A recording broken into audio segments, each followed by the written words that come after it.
Ya,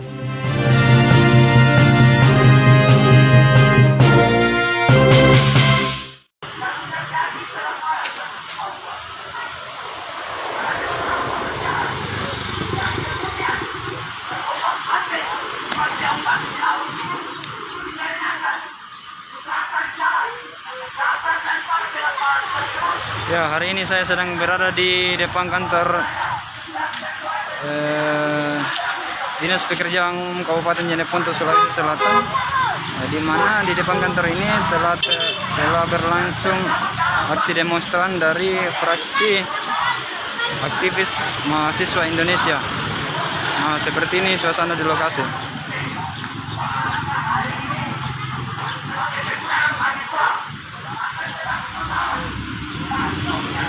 Nah, adapun tuntutan dari mahasiswa tersebut adalah terkait pekerjaan trotoar yang asal-asalan dan pekerjaan pengaspalan di berbagai kecamatan yang sudah rusak.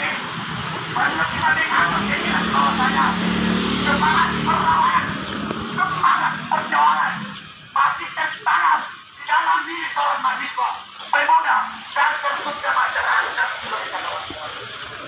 Dari saudara-saudaraku, bangsa saudara itu, jangan kemudian kita bangun hari itu kiranya terjadi di luar dan aluan masyarakat.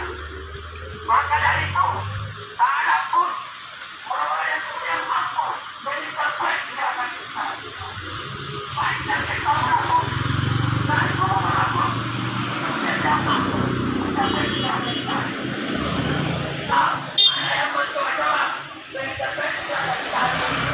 Bahkan tidak ada cara pun membagi masyarakat.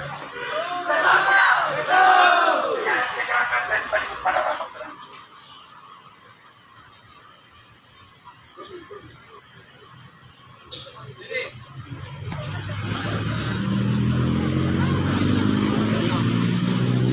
Ya, jadi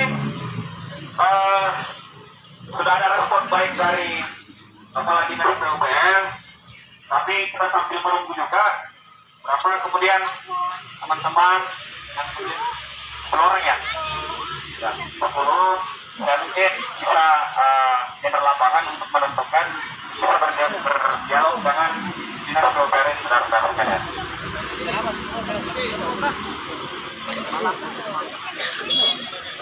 Semua saya ketua. Di Sawangan. Ada yang memang ada yang dua ini yang apa namanya yang hampir setiap jadi bukan hanya di awam saja teman-teman yang sampaikan ini, jadi ada beberapa juga apa namanya LSM, tapi kita sudah jawab dan Untuk ruas